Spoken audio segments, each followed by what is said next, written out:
Welcome to No Tears for Black Girls, a true crime series created, written, and produced by award-winning writer John Reedburg and hosted by Samantha Paul. LaTrecia Thomas's hands trembled as she perched on the edge of the couch. The sterile office air chilled her skin, and her pulse pounded in her ears. Memories of her fractured childhood flooded back, threatening to overwhelm her. At just 3 years old, the foster care system had ripped LaTrecia away from her siblings. 2 years later, a chance photograph caught the eye of Carol and John Thomas. They adopted the girls, but their seemingly perfect home soon revealed its dark secrets. John's affectionate touches lingered too long, his gold tooth flashing as he grinned. LaTrecia's skin crawled at his caresses. Carol's embrace smothered, her fingers constantly tangled in the girls' hair and stroking their cheeks. The sisters squirmed in her suffocating grip. Strange men slipped in and out of the house in the dead of night. Muffled arguments about money drifted through the walls, followed by days of icy silence from Carol.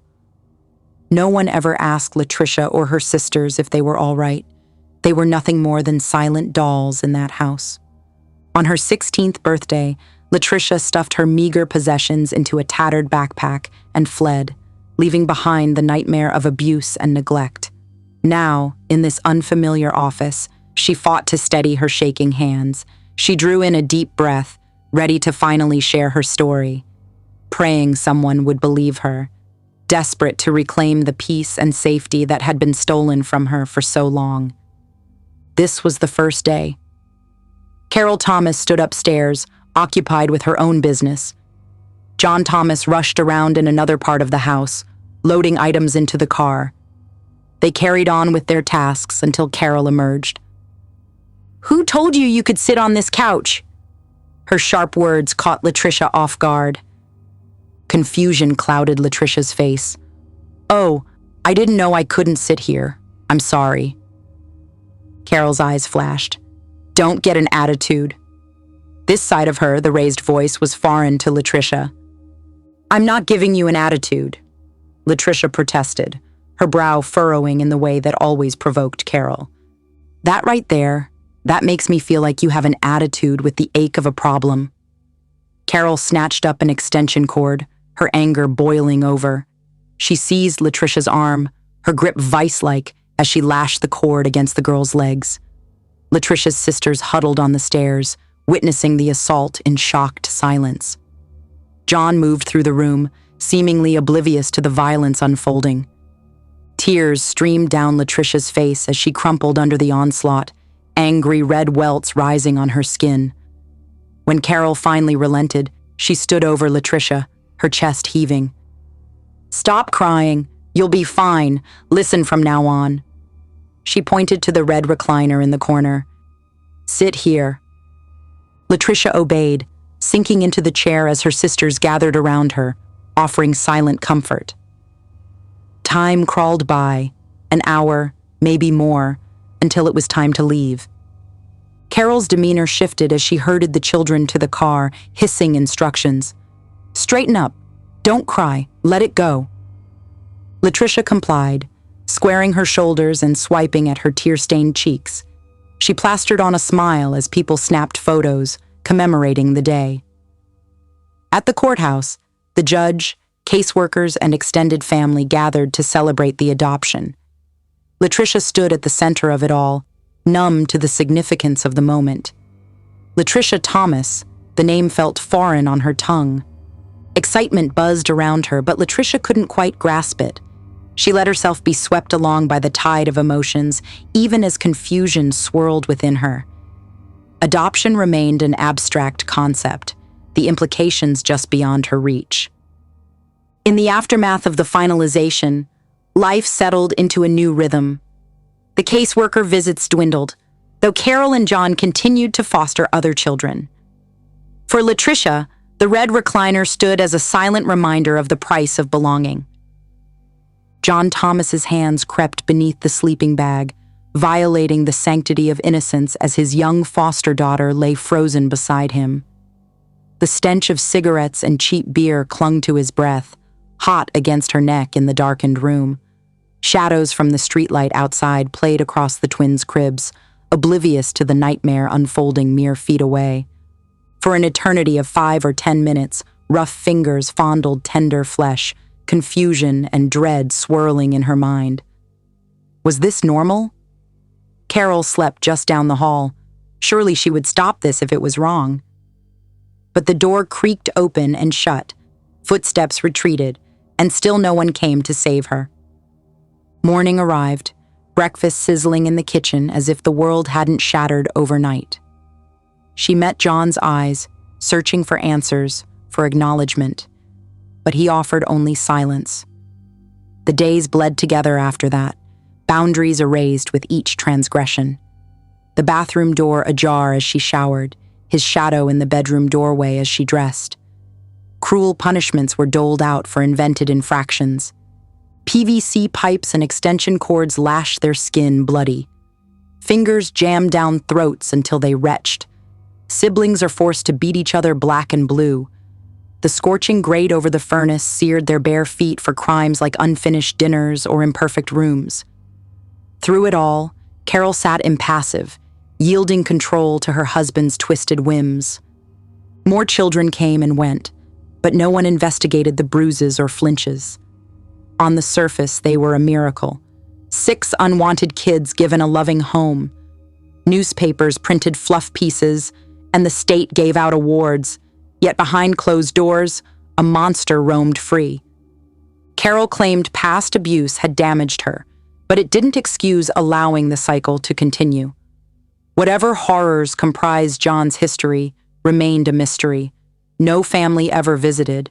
No one knew him beyond the charismatic facade.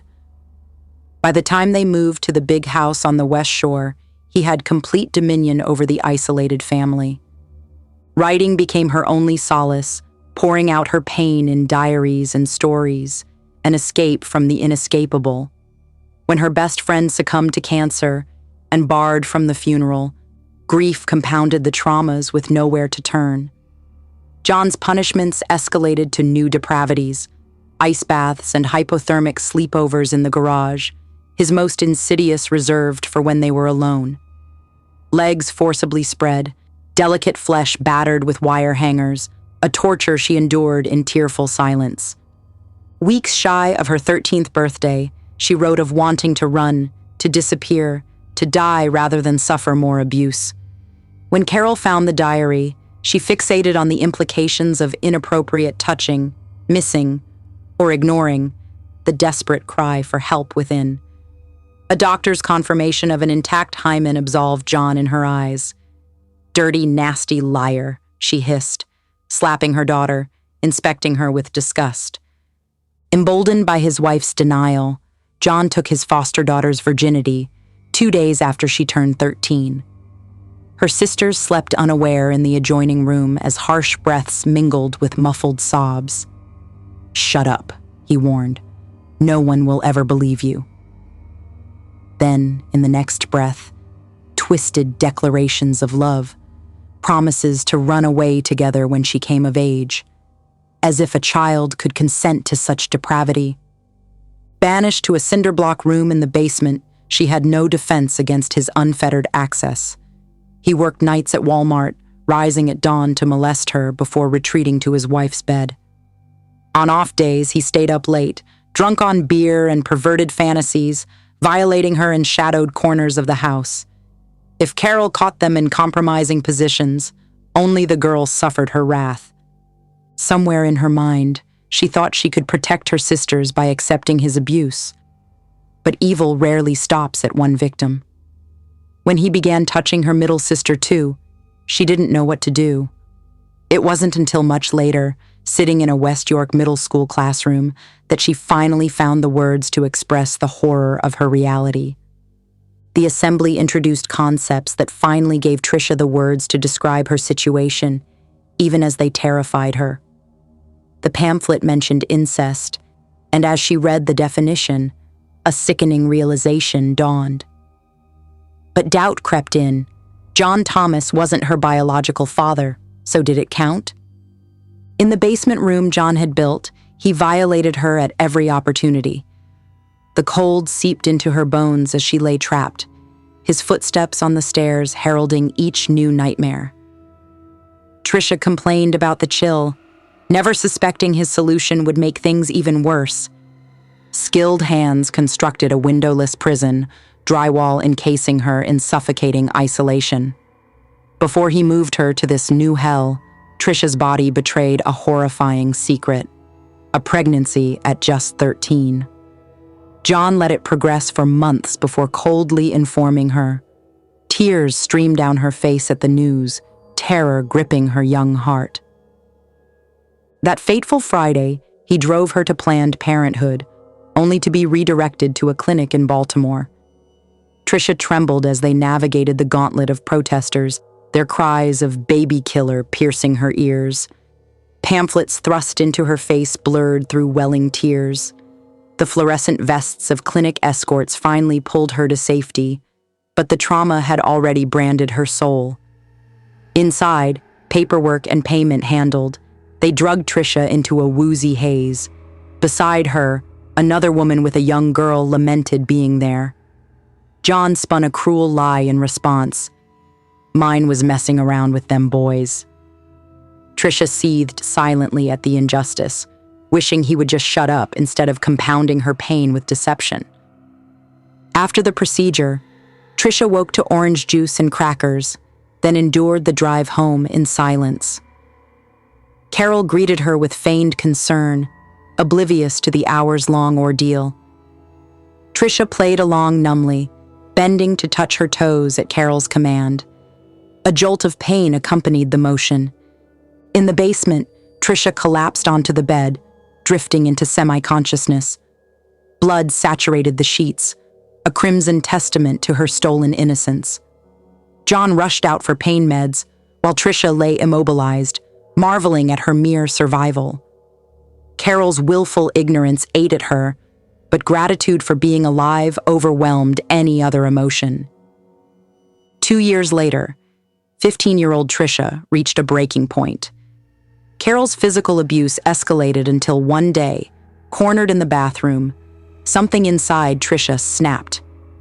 Rage fueled her fists as she pummeled her tormentor, screaming that the beatings would end now. Carol stumbled back, shouting for John as Tricia unleashed years of pent-up fury. John's thundering approach sent Tricia fleeing to the basement, her backpack whizzing past to strike her retreating form. Behind the slammed door, Tricia heard them arguing, Carol screeching hatred and blame, John's muted tones attempting to placate her. A new lock sealed Tricia's fate when he descended later to deliver the verdict. October 24, 2006 marked Tricia's liberation. With Beth's support, she disclosed the full horror of her past decade. Beth vowed to extract Tricia and her siblings by day's end and made good on that promise. Tricia went home to Carol's frantic attempts to recant the allegations, sleeping through the ensuing chaos in her basement cell. When her sister shook her awake with news of their impending removal, Tricia haphazardly packed a bag and ran upstairs. Carol's sister pulled her aside, seeking confirmation of the awful truth. Tricia affirmed it resolutely, every day for 10 years. With that, the nightmare of the Thomas house finally ended. Tricia stepped out of the social worker's car, her eyes widening at the sight of the Crumps' red brick colonial home in the heart of Hanover, Pennsylvania. The scent of freshly baked chocolate chip cookies wafted through the open front door, beckoning her inside.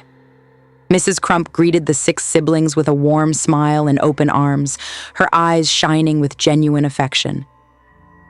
As Tricia helped her younger siblings settle into their new rooms, a lump formed in her throat. For the first time in years, each child had a private space, a sanctuary to call their own.